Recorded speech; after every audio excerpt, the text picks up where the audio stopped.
Amua kutoka ndani ya moyo wako ya kwamba nimekubali kumfuata Yesu kikweli kweli. Sitaishi wokovu wa kawaida. Ninatamani nimfanane Yesu ili nione faida zilizoko ndani ya maisha ya wokovu, kama Kristo alivyoweza kushinda na mimi niweze kushinda. Yesu ambapo alikuwa anaendea msalaba alikutana na nyakati za maumivu. Lakini hizo nyakati za maumivu hazikuacha kuendea lile kusudi ambalo lilikuwa limemleta duniani. Kwa hiyo na mimi nikutie moyo, hata kama una nyakati za maumivu au una nyakati za majaribu au kuna nyakati ambazo zimesonga maishani mwako, usiache kumfuata Yesu katika maisha hayo. Isikuwekee kubeba maumivu. Mwache aliyebeba maumivu abebe maumivu yako. Mwache aliyebeba vipigo abebe vipigo vyako. Songa mbele na Yesu. Mwambie shetani, sitakusikiliza tena. Sitaangalia changamoto zako tena. Sitaangalia majaribu yako tena. Sitalia tena. Sitahuzunika tena. Sitakaa nikanyongonyea tena. Sitakaa nikafadhaika tena. Sitakaa. Mwambie ninamtwika Yesu na ninambebesha Yesu na nakubali Yesu achukue nafasi ndani yangu, na mimi nakubali kunyenyekea ili Yesu anifinyange apendavyo. Nakubali kunyenyekea ili Yesu anitengeneze afinyango na apendavyo. Nakubali kunyenyekea ili Yesu aniponde ponde. Kuna wakati ambao shetani anatuletea majaribu na changamoto za dunia ili tuache lile kusudi la Bwana. Usikubali. Usikubali. Hizo changamoto zinapita. Hiyo ni historia tu, ndio sababu anasema katika kitabu cha Isaya 43 ya kwamba nijapopita katika maji mengi hayatanigharikisha, na maana haukai, unapita. Nataka nikuambia hayo maisha yanapita. Itakuwa ni historia. Hautakaa hapo. Ilikuwa jana, imekuwa leo, inakuwa leo, inakuwa kesho. Unapita. Bwana Yesu asifiwe. Acha kukaa na kuliangalia hilo jaribu. Mtazame Yesu alishashinda kwa ajili ya maisha yako. Mtazame Yesu aliyekubali kubeba msalaba na mizigo yako na dhambi zako, ya kwamba na hili Bwana unaweza ukalibeba na ukanivusha salama. Bwana Yesu asifiwe. Liko kusudi la Mungu kubwa mbele yako. Liko kusudi la Mungu kubwa mbele yako. Usilie tena. Yesu alishalia machozi ya damu. Alipopigwa mkuki ilikuwa ni kwa ajili yako. Alipopigwa mjeledi ilikuwa ni kwa ajili yako. Alipotemewa mate ilikuwa ni kwa ajili yako. Alipoidharau aibu na kuendea msalaba kwa ujasiri ilikuwa ni kwa ajili yako. Hivyo ona, Yesu alishalipa gharama za maisha yako. Hilo nalo lipitia nalo, mwambie Yesu na hili shughulika nalo. Bwana Yesu asifiwe. Mwambie Yesu na hili, kama uliweza kunilipa gharama ya maisha yangu na kuniokoa, na hili Yesu shughulika nalo. Na ni mwaminifu. Wakati mwingine tumeshindwa kumpa Yesu nafasi, tukabebana na mambo yetu wenyewe. Unaguna tu. Umelemewa upo tu. Unalia usiku na mchana upo tu. Ukasahau yuko Yesu ambaye unaweza kumkabidhi na kumbebesha mambo yako. Yuko Yesu ambaye ukimkabidhi mambo yako atakupa raha. Yuko Yesu ambaye ukimpa mambo yako anakupa pumziko. Yuko Yesu ambaye ukimpa mambo yako anakupa kubadilishwa historia. Yuko Yesu ambaye ukimpa mambo yako, yani kuna watu watamuona Mungu kupitia maisha yako.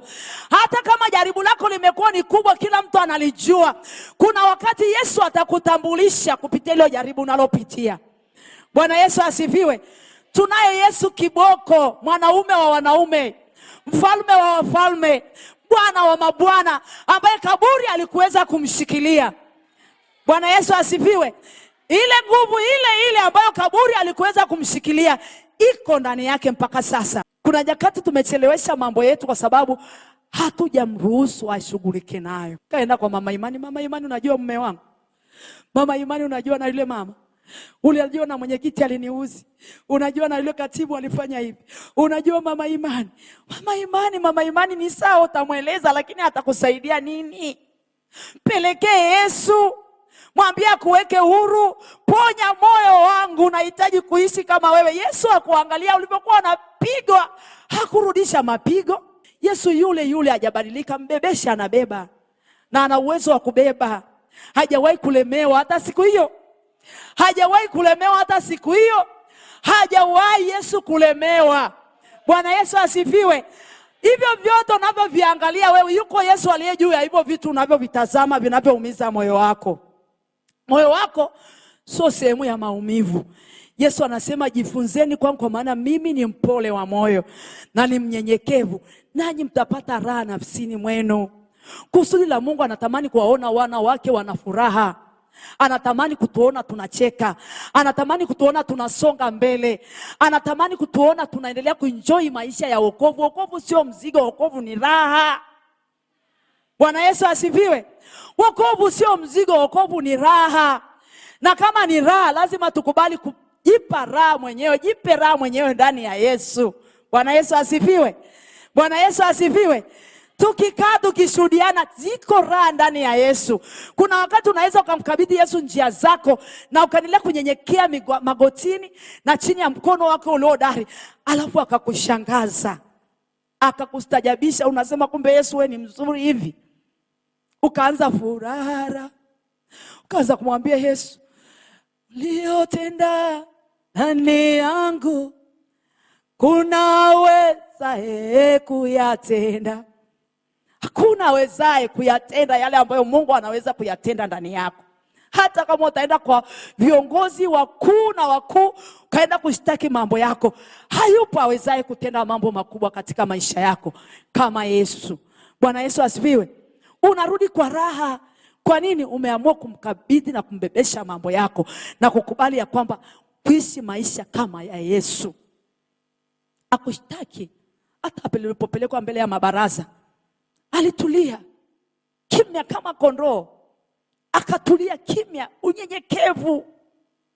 Akujitetea, unyenyekevu. Akujibizana na mtu yoyote, unyenyekevu. Unyenyekevu. Ilifika mahali pa maumivu makali, anapouendea msalaba tu akamwambia baba yake, ikiwezekana, kikombe hichi kifanye nini? Kiniepuke. Kama ni mapenzi yako na mpango wako Mungu, hiki kikombe kiniepuke. Hasa hiyo anakiona kifo mbele yake. Sio kitu rahisi. Sicheze na wokovu kajua Yesu alifanya kazi rahisi. Haikuwa kazi rahisi. Pamoja na kuwa Mungu 100% na mwanadamu 100%, alihisi maumivu kama wewe ambavyo unaweza kuhisi maumivu. Alikiogopa kile kifo, lakini aliyataka mapenzi ya Mungu. Akamwambia Mungu, ikiwezekana, kama ni mapenzi yako nikiepuke, na iwe hivyo. Kama sio mapenzi yako nikiepuke, basi mapenzi yako na yatimie, na uendea msalaba kwa ajili ya mwanadamu. Bwana Yesu asifiwe. Kwa hiyo unapofika mahali hapo kuyataka mapenzi ya Mungu, lazima ukubali kunyenyekea. Kama huwezi kuelewa, kauliza kina Shadraka, Meshaki na Abednego. Wanapewa vitisho na kuambia watatupwa ndani ya tanuru la moto. Lakini kwa sababu walikuwa wanajua ya kwamba lile jiwe ambalo alikuweza kumzuia Yesu kutoka ndani ya kaburi, huyo Mungu yuko ndani yetu na anaishi ndani yetu, basi na moto hauwezi kutuzuia kuondoka na kuliishi kusudi la Bwana. Wakashuka ndani ya tanuru la moto. Kamuulize Danieli. Danieli anatupwa ndani ya tundu la simba. Tena wanaambiwa wenye njaa, ambayo yamkini waliwaza akishushwa tu hivi wanamrarua. Lakini kwa sababu Danieli alijua niko kwa ajili ya kusudi la Bwana, sitamwasi Mungu wangu nikaabudu miungu mingine na nikala vitu vingine, nikaendelea kufanya mambo yasiyomstahili Mungu. Akasema kama ni kwenye tundu la simba nishusheni. Lakini tunamwona Mungu anayejibu kwa moto. Danieli anakaa ndani ya tundu la simba, tena simba anakuwa godoro. Kwa raha zake anakoroma juu ya simba. Mpaka mfalme anakuja kushungulia akijua, lazima alitambua na kufahamu ya kwamba yuko Mungu anayeweza kumsaidia Danieli kwenye lile tundu la simba. Bwana Yesu asifiwe. Ndivyo ambapo na sisi watajua ya kwamba yuko Mungu anayeweza kutusaidia katika nyakati ngumu na katika majira na majaribu ambayo tunapita kama wana wa ufalme. Lakini yuko Yesu anayeishi ndani yetu na ametulia, akikwambia tulia, tunajua mahali ambapo unatokezea. Kama ni kwenye ukuta huu unapita, ni kushoto huku unapita, ni kulia unapita, lakini sharti ukubali kunyenyekea na kumwamini ya kwamba anaweza kukusaidia.